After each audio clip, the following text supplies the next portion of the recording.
Alright guys, hey, welcome back to the channel. What do we have on the workbench today? Well, we're going to check it out. This is an early Epiphone Les Paul in black, loaded with EMGs. Background music is Eva, Maria, blah blah blah. Sort of like that Christmassy kind of a thing. I don't think I'll get any hits on copyrights on that. Maybe I will.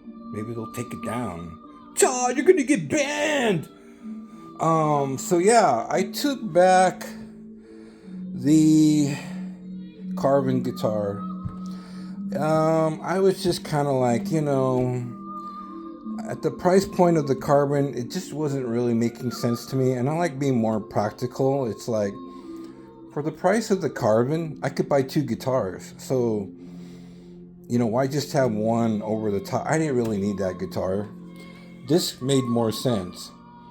This used, I don't know why I was drawn to this, because I like the black Les Pauls. Not the newer ones, but this one was a little different because it has the 81 and the 89 EMG. Not that I knew that right off the bat, I just saw that it had the gold one, and I was like, what the hell is that? So, and then after playing it, see, I haven't even cleaned it, I haven't touched it. It's got some, this thing right here. I'm gonna super glue that just to keep it from chipping. Since I do plan to keep it, I don't really care, but it's, if you don't, then it's gonna chip beyond the wood, which I already got a couple of holes there. But that's not too much of an issue, because it's so minute. There's something I can definitely, do something about that before it gets out of hand.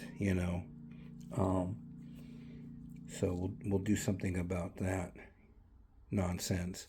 It needs a good cleaning, new strings, nice piece of rosewood, no laurel nonsense going on here. So that's real rosewood, and the inlays on this are very, very nice.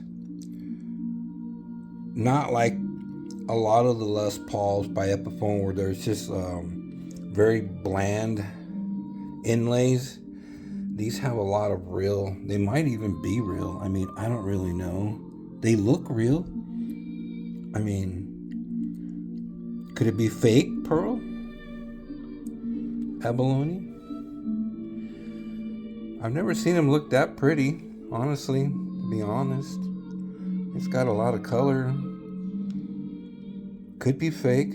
I don't know. Like, how do you tell between what's real and what's fake? Is this AI? Am I real? Are you real? What the fuck?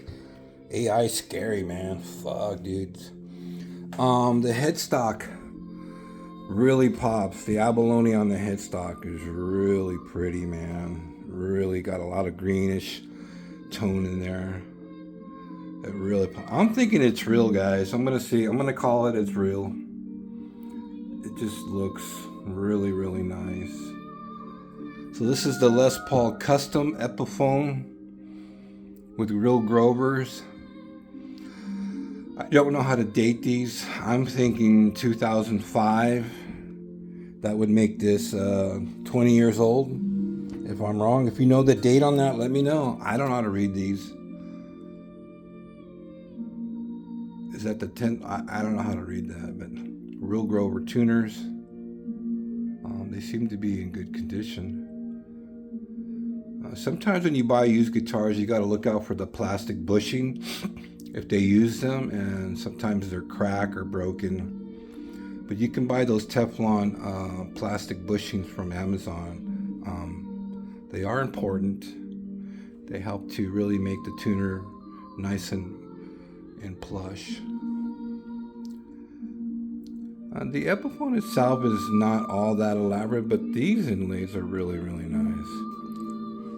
But I've always been a big fan of the total black Les Paul. And the gold hardware isn't faded. Maybe the guy didn't really have a lot of acid in his sweat, because most of these are, already tainted or worn off. But in pretty fair condition. So yeah, the 81 and 89. 89? Yeah. So these are supposed to be warmer. So I think this is why I liked the sound of it, because it was more true to the sound of a Les Paul because of that neck pickup. Had that real smoky bottom end and nice twangy middle section. This 85 is like anything else with the Kurt Hammett kind of. That's a thing I can reference that. Most guys will try to do the whole Kurt Hammett thing with this, and that's a turn off on the neck because it's just not the same. So this is more vintagey on the lower tones. Yeah. So, and then I had some, another project I want to do. Where the hell did it go? Is the Tees guitar, that pick guard. It's really bothering me. So I've been thinking about this for a long time. I have this fake thing here. There's carbon stuff. And I want to implement it. So I think if I do it right, it will look, somewhat decent on that pick guard. I just have to make sure what angle I'm going to use, So, yeah, Anyway, I'm going to put that on there on that pick guard. Maybe it'll definitely, I think it'll look a little better, even though it's tape, The carbon fiber tape might look a little better on that, but that's, that pick guard just bugs me. Not the guitar, not the pickups. The pick guard just bothers me. It doesn't belong there, but it's the only one I can get to fit that body almost 99.9%, because the one screw that the original pick guard barely fit, there's no wood here. You see, because this is an original Fender pick guard. And I was always hoping that when you buy a guitar, even like from Tees, that it will be true to Fender pick guards, but they're not always that case. So there's really no wood here for that screw. Unless I, glued a piece of wood, small piece of wood in that corner and drilled it out. Is it worth that hassle? Maybe. Maybe another day. But I'll put the carbon fiber tape there. So yeah. Anyway, getting back to this thing. So yeah, I took back the carbon because at $800, it's like you can buy two guitars for $800. What am I thinking? So that was bugging me. And as a man, we're always very undecided. So I told all of my guitars today, if you recently came from Guitar Center, you're on notice. There is a chance within 45 days you're going back, because I'm always deciding whether or not this is really practical, no matter how much I liked it. This did come with locking straps too. So I can just basically choose a strap, and so that's nice. That's an additional bonus, $18. For a locking strap. So yeah, I'm gonna super glue that just so to prevent any further chipping or cracking. I don't need that falling out at all. It's not a deal breaker for me because it is what it is. Definitely got dropped there, so it definitely suffered some sort of blow.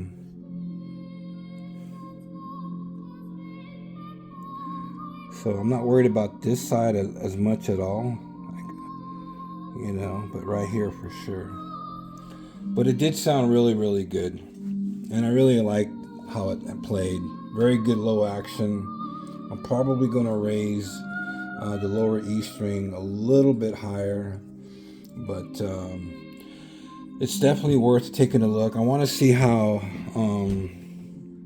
the battery, where they just take a quick look. Again, I buy these guitars because I like playing the guitars. This YouTube channel isn't about me buying and demoing guitars. This is about my journey in buying guitars because I'm more interested in playing guitars. And that's really the case here too. You know, I'm not buying this to make a video. I'm buying this because I like this guitar and I plan on playing it, not because of YouTube on any level. On any one of these videos I've done, it's more about me being involved with, you know, looking at guitars in a particular way. It's not about, like a lot of different YouTubers, they're buying guitars to do demos and they're not even really that good of guitar players. They're not really like, I don't even think they're truly qualified.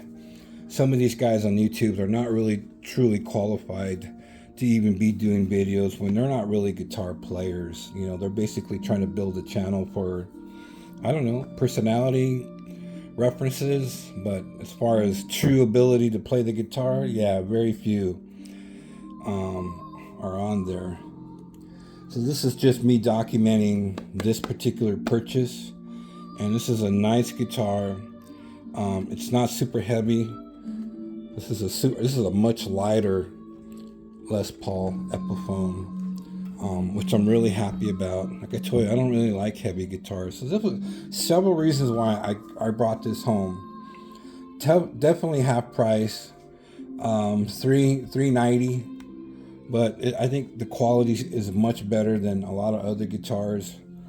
I like that it's used, it's been played, it's got tons of scratches and all kinds of mucking on it. It needs a little TLC and probably a new battery back here. But let's take a look at the cavity for the hell of it, you know, because this channel is just about, you know, me as a player and the guitars I like to buy. I don't make these videos for YouTube content. In that sense of things. Speaking of my last video, now that last video I made was really possible because of the Firefly FFMN guitar. That guitar just came together like, wow. It really spoke to that backing track. It just was like a marriage. And so the way it responded to the DSP, and I hadn't played that Firefly in a while, but man, it sounded great. Hold on, let me get this thing set up, guys. So yeah, I was really happy with the way that it came out. You know, and that was because of the Firefly FFMN. Speaking of Firefly, you know, they've come out with a whole new batch of guitars, and I passed on a lot of them, and then just recently, a few days ago, they came out with a new batch of the FFMN. Okay, well, we're just gonna stuff a piece of paper in there for the battery. Okay, not a piece of foam, piece of paper. You can wrap that in foam to the previous buyer. Dime-sized pots. Okay, here's the connector here, so that's okay. These are the original pots. Everything looks pretty solid in here. It is paint shielded, you know, paint shielded for sure. There's a tape, electrical tape for this one capacitor. I guess they didn't want it touching the wire or anything like that, but all the solder points look pretty good. This is not a big issue, but just wrapping it in foam would have been a lot better. I'll test this with the whole put it on your tongue. If it snaps on you, it's good. If it's weak, well, it won't do much.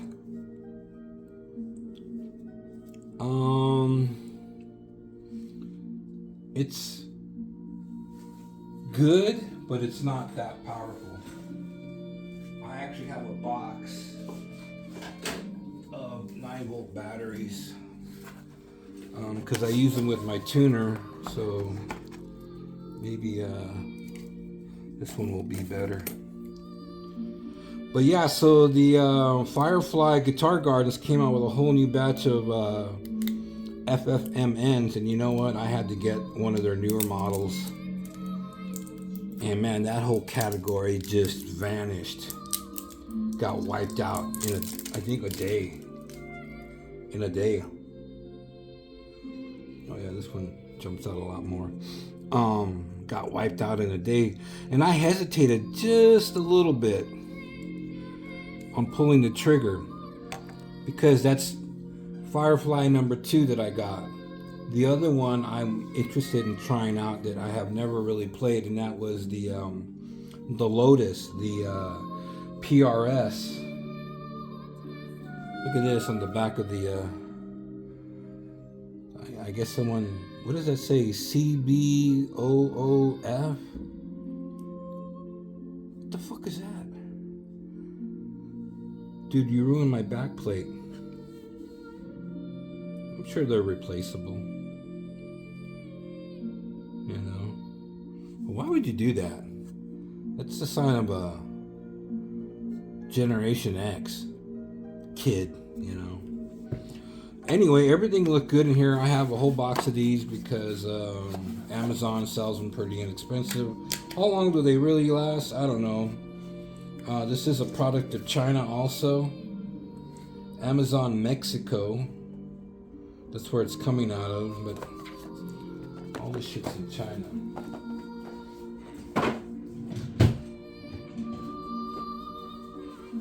So what can you do about that battery? Well, you can use, you can cut a piece of foam like this, soft foam, thin it out, and then just cover the battery and put that back in there, which kind of makes more sense, you know. This foam is a little bit higher density, so, but I can cut it, I can thin it down because it's not crazy thick.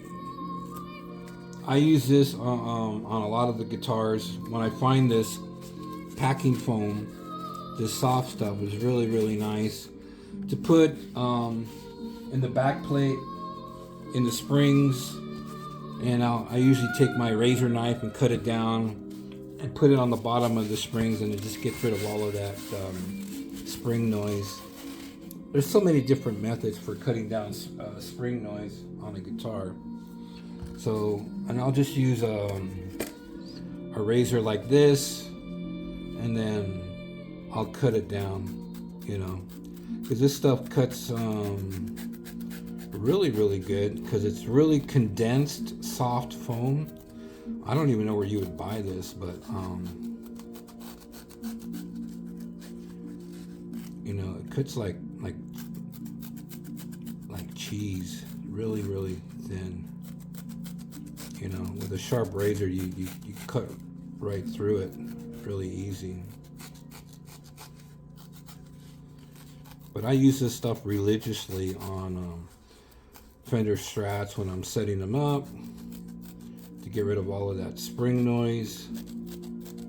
You know, I just take my time. I kind of gauge each distance from the bottom of the string to the wood of the body and decide how much I'll cut, you know. And this is no different.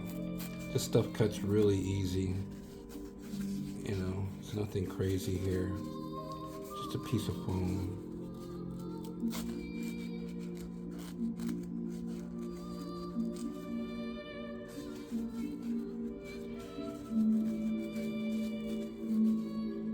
Ave Maria.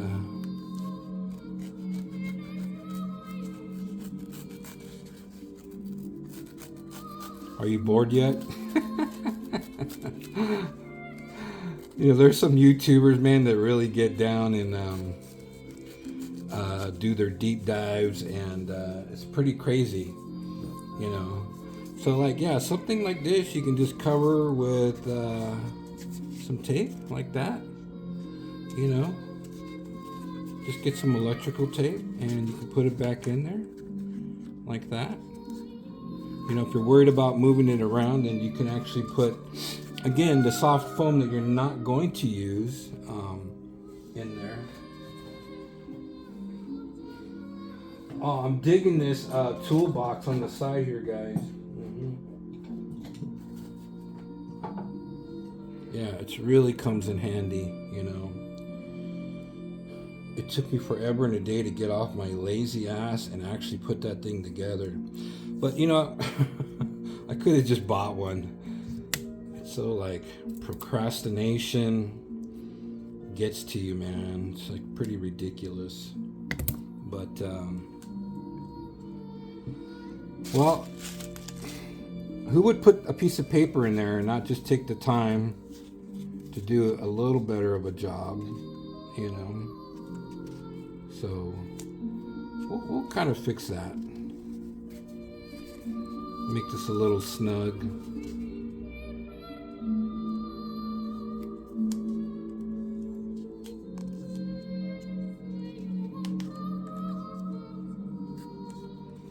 There, it looks good. I'm wondering how much the 85 and the 81, I wonder if it's a actual set or individual. I don't know. I think I'm going to clean out the pots too, but I won't bore you with that. I'm going to use my electrical contact cleaner and clean these out because this was a little noisy.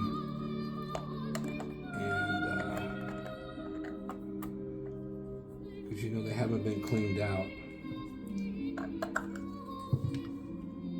Yeah.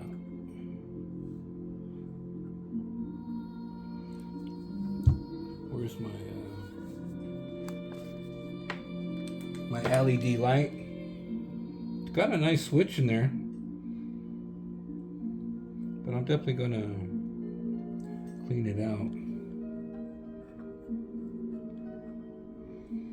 I do see some exposed ground wire. I don't like seeing that, you know. It's like not all the threads have made contact.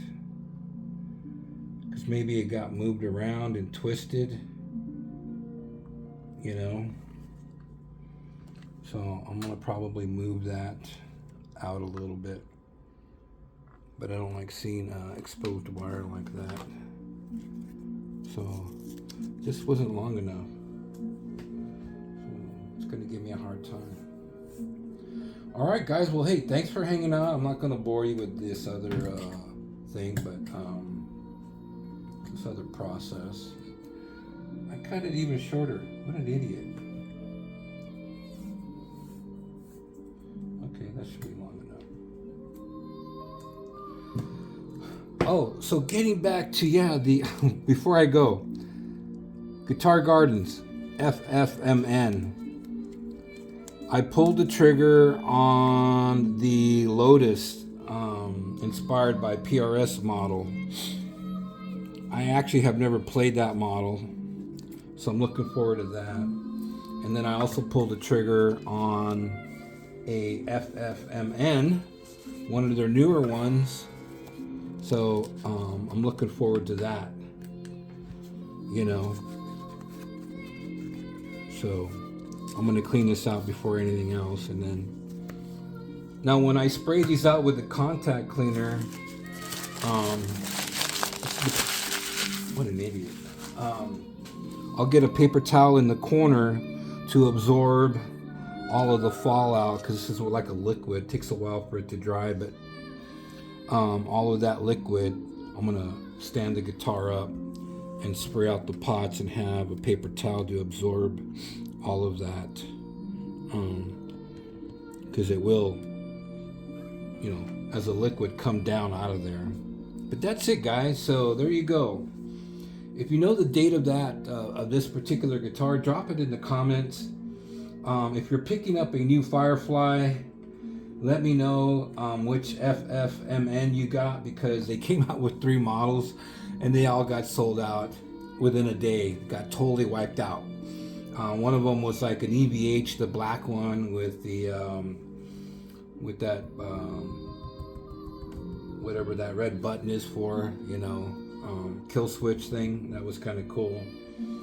All of them got sold out. The ones, and I picked up one. So yeah, that whole series got totally decimated within a day. It was gone. And then again, I got the Lotus flower inspired by PRS model. I'm interested in seeing how it really looks in person and all that, because what you see on the website just is always a different experience in the house and stuff like that. But I'm hoping that will be a good guitar, just because of the way the flowers are on the neck. That they put the lotus flower on the 3rd fret, the 5th fret, the 12th fret, and so they put the flowers actually as dot markers on that little vine thing. So it's kind of cool.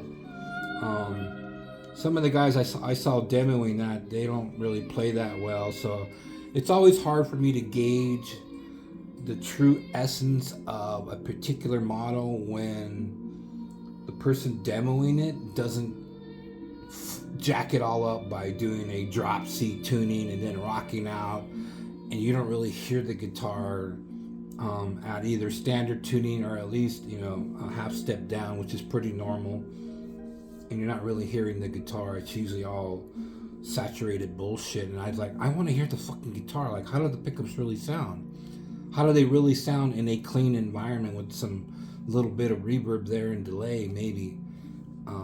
How good is it on a clean thing? But so many YouTubers miss that opportunity. It just frustrates me sometimes. Like, I just want to, sometimes when I'm looking at a particular guitar or I'm interested in it, I just want to see if somebody was capable enough of buying one and then doing a decent demo of the sound clean, and so that we can hear the pickups. Not for me to hear you playing the guitar through a backing track and it's all drop C tuning and I just can't make it out what the F you're doing. So anyway, enough of that griping stuff. You guys have a blessed week. Take care. Happy holidays. And I will come back and show you again the 2 Fireflies I did purchase, because I mean, those guitars for $300 just are totally blowing away so many guitars. Like, it seems like the $12.99 guitars now are the new $600 guitars. Is that what I'm saying? The $700 guitars are now, like, I don't know, they're like the $300 Chinese imports. So why go buy a $700 guitar if you can buy 2 outstanding Firefly guitars for less than $300? Isn't 2 better than 1? So what? It doesn't say Fender or Ibanez or whatever the hell, Washburn on there or anything else, but you can't beat quality for quality. They're still making them the same way, so it doesn't make sense to me. This makes sense because it's in that $300 range, but the quality is great. The neck is awesome. Comes with EMGs, and it's got a better one in the neck. So this is definitely more practical to me. Real rosewood, not Paul Fierro bullshit. Frets are in good condition. Real Grover tuners. The gold on the guitar is still very vibrant. So just a little cleaning and addressing, and I think this is a winner chicken dinner. Definitely spruce it up, but it's not heavy.